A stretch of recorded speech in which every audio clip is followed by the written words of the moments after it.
Well, fellow resistors, we are in the incredibly beautiful Gibsons Landing, British Columbia, and any Canadian viewer knows exactly where I'm standing. This is the most famous, well, it was supposed to be a greasy spoon in the TV series, the most famous restaurant in Canada, Molly's Reach, from the old CBC show, The Beachcombers. I didn't even know it was a real place. I thought it was a television set. I think it's really important to be here because, you know, we have this sense in Canada of this common story. Back in the days when we had one or two television networks, and the stories we told were of our little communities and our, you know, we didn't have these big dramatic mysteries and murders. We had people just trying to make a living in these small, beautiful little towns. And so the Beachcombers was something we all grew up on. So, and if you're not from Canada, I'm going to invite you, come on into Molly's Reach. We're going to meet some people. We're going to talk about local politics. We're going to talk about the state of the world, because what else do you do at a coffee shop? And I got to say, Molly's has gone a little more upscale than what I saw on the TV show when I was a kid. Great coffee, great food. So come on in and we're going to talk with some folks about the state of the world. Can I get a coffee and what's that amazing strawberry rhubarb? Delicious. No, that's perfect. Thank you.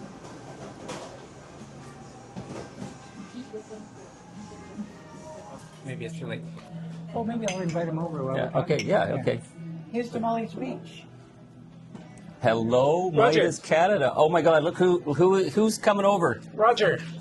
My friend Roger. My goodness, you're looking for trouble, aren't you? Yeah, we're looking for trouble. By the way, you're being recorded right now, so you got to be a good boy.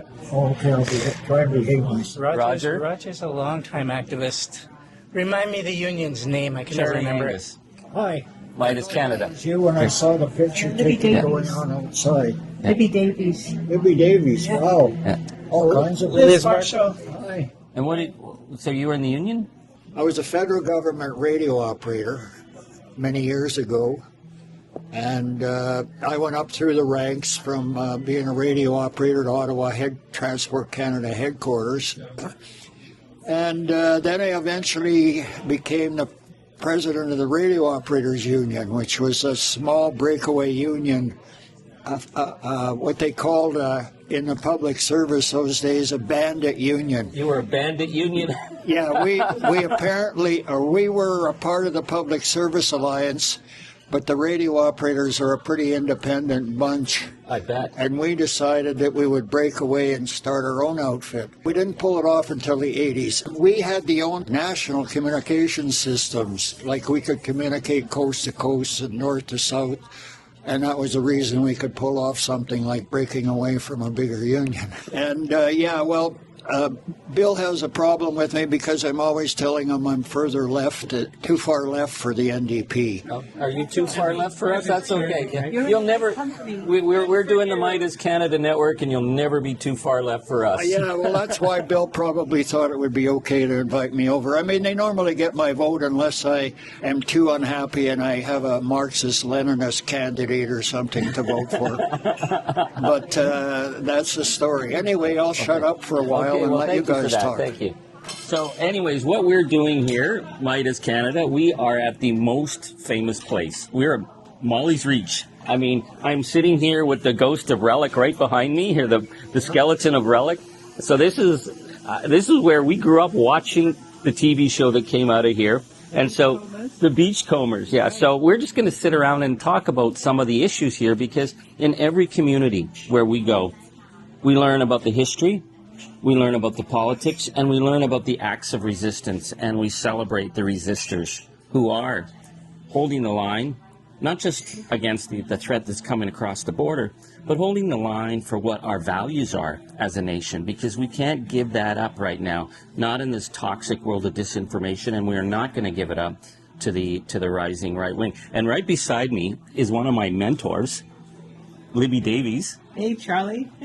I've sat many years in Parliament, and nobody knows resistance more than Libby. What are your feelings right now? Well, first of all, people are so excited on the Sunshine Coast that you're here to speak. And we've been getting messages and emails from people saying, why isn't he coming to Powell River? Why isn't he coming to Seashell? So you're a very hot commodity, Charlie. And I want to tell you that in a small community like Gibsons, and I'm a part-time resident on Gambia Island, which is just across the way from Gibsons. And the people that I talk to, people are so incredibly worried about the future of democracy, the future of our environment, our planet. And so what you've picked up here, like I see you as this guy who's got all these threads that you're picking up across the country from people, from issues, and you're knitting something really powerful called the resistance, right? And wow, and we're gonna hear about that tonight when you speak. But from what I can tell, there is a huge yearning from people to come together. Yeah, right? yeah. We face so much division and even hatred, in the alt-right. But most ordinary people, they don't want that. They want to be together. They want to fight for something good, right? Both globally and locally. Yeah. And you have somehow become the guy at the head of this. And so, it's wonderful that you're here in a small place like Gibsons to pick up those threads and put us as part of that bigger blanket that you're putting together. Well, part of what we're doing, and I think it's so important why we're in places like Gibsons, is that people around the world have felt isolated. They felt frightened. That's the fascist playbook, is to make us feel alone, isolated, that we're the ones who are crazy, and we're not crazy.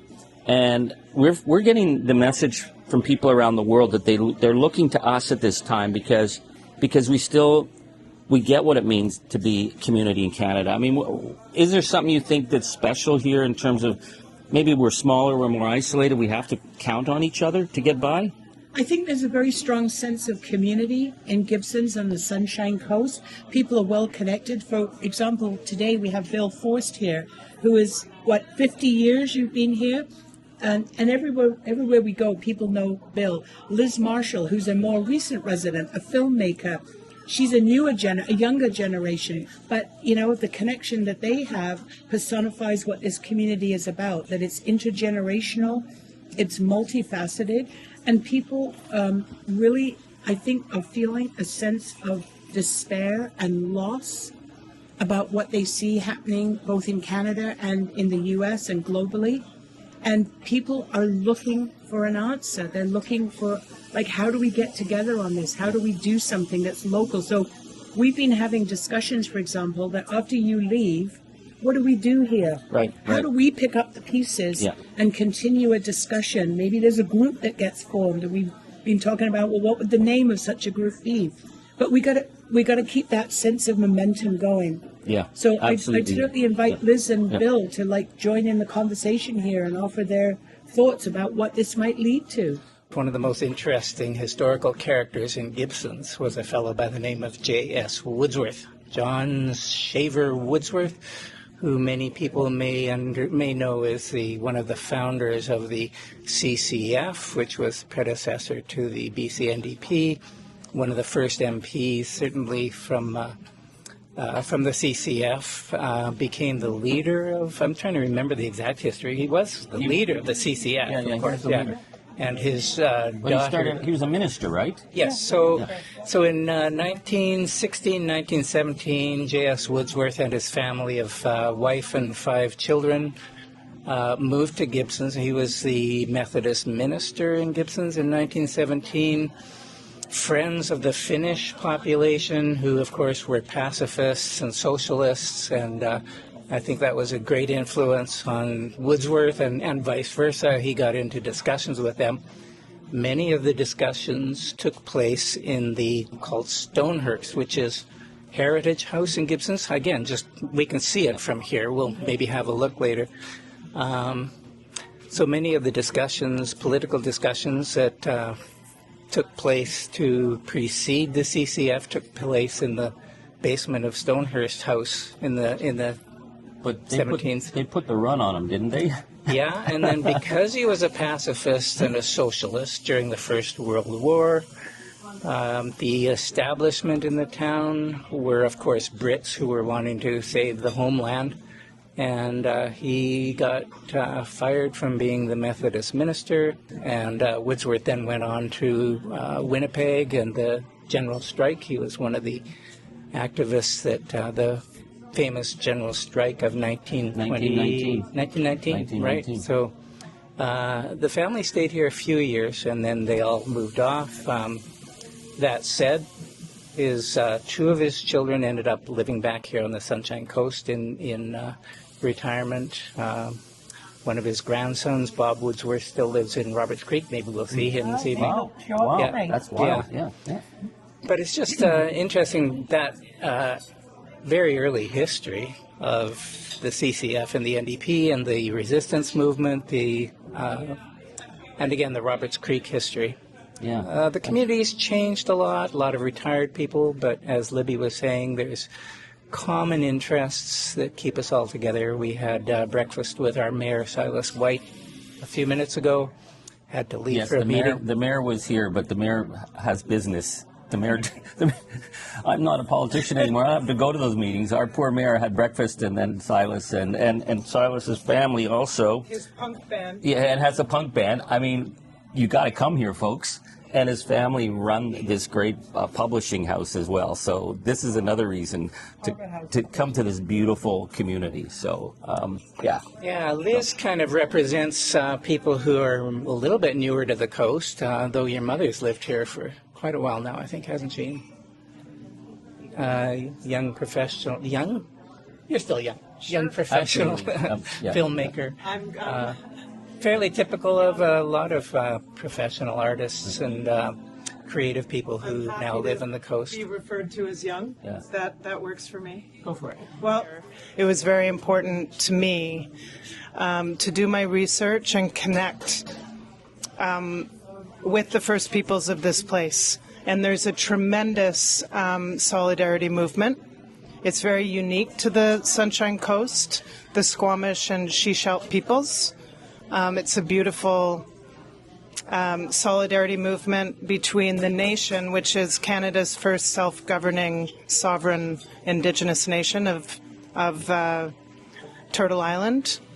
And that's my last film, is in collaboration with Indigenous people from this place. What's the name of the film? It's called See You Ya Awaken. Okay. And was that with National Film Board?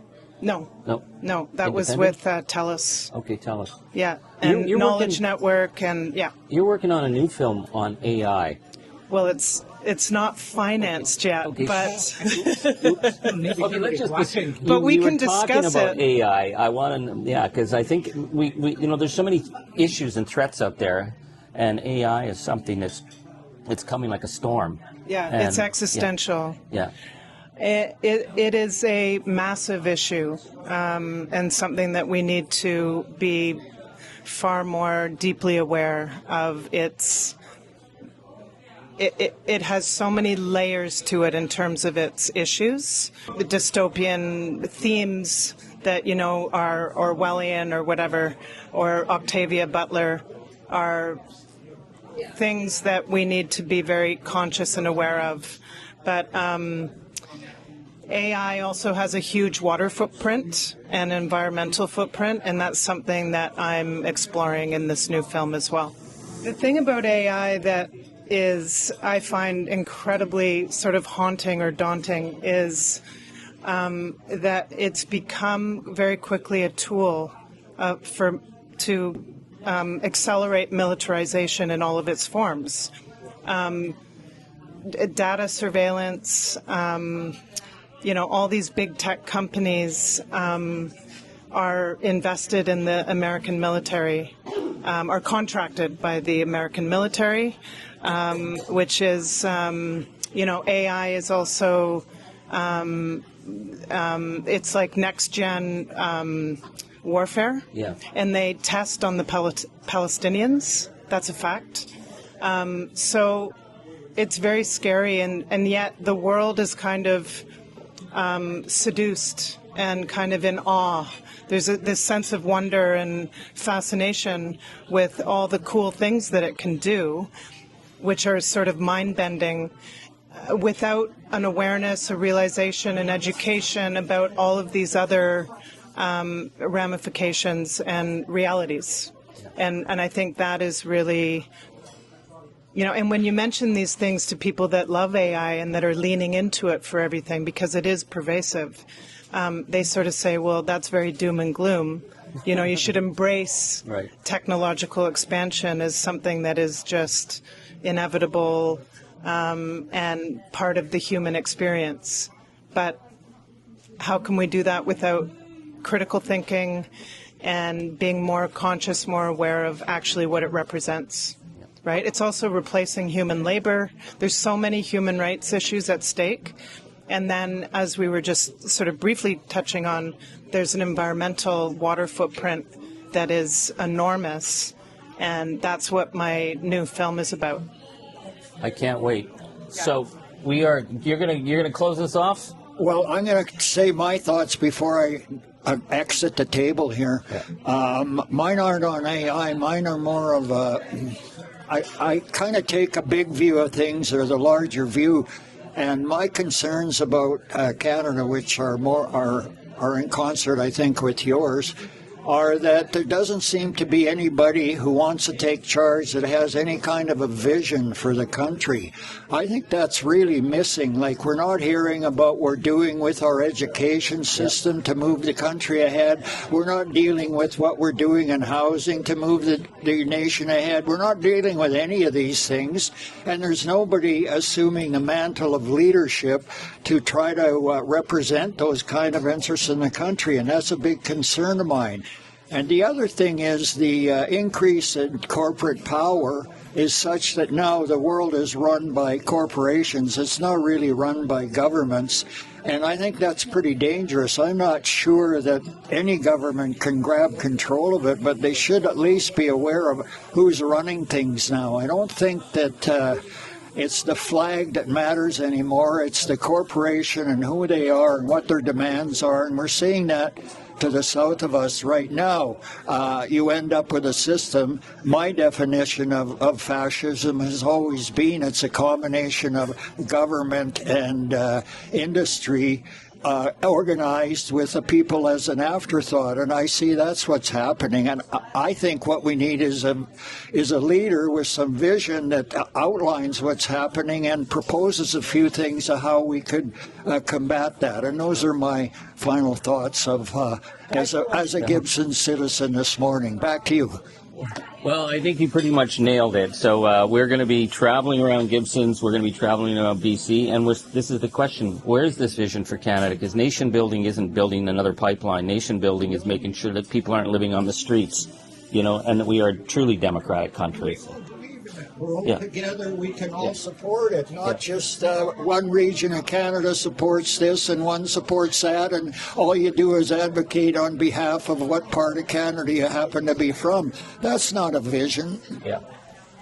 Okay, folks, you got to come here. You got, and to all our American and European viewers, you know what the message is. We're not going to spend money in the U.S., but you can come here anytime. Just leave the MAGA hat behind. But if you're watching Meidas Canada, you don't have a MAGA hat, but you'd be more than welcome to come here. Keep kicking at the darkness. Ethan. Work with the Gibson station. Awesome. And you are?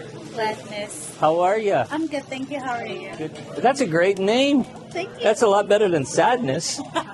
Thank you. So how long have you been with the service? I've only been in the service about a year. Yeah? Not very long. Not very long? Yeah. And what about you, Gladness? Oh, I've been in the service for a month. A month? Yeah, Okay, why are you doing this? because I love it. I love to help people, and I love the difference that I make in people's lives. Just knowing that at the end of the day, I get to make them glad. You bring the gladness. I bring the gladness. You bring the gladness with you. So are you guys from around here, or did you get the job to come here? I was born on the coast, so I was born in Seashell Hospital. I've lived here my whole life, and I just picked up the job here because somebody has to do it. Yeah. And got Gibsons. Or I got Madeira Park first and then transferred to Gibsons because I live in Gibsons. Okay, yeah. It's a nice station, nice area. Good job, too. And what about you? Well, I moved here for the job. Of course, yeah. Yeah, but I've loved every You moment love of it? It's beautiful here. It's beautiful. I know. Everything about it is beautiful. Yeah, Yeah, awesome. I love it. Well, you guys stay safe, eh? Sure. And keep bringing the gladness. I will do. Hope you also have a good day. We're having a great day. Thank you so much. Thank you. See you around. Thank you. Okay, Meidas Canada, resistance supporters all over the world, thanks so much for watching. If you like what you see, please hit subscribe. We're really trying to build up our numbers. If you want to do a deeper dive into the issues we talk about, join Charlie Angus Resistance Substack. And hey, we're traveling the country. We're trying to build a resistance in community after community. If you want to support that work, how about making a contribution to info@charlieangus.ca? Our team will tell you how to do it. Keep kicking at the darkness.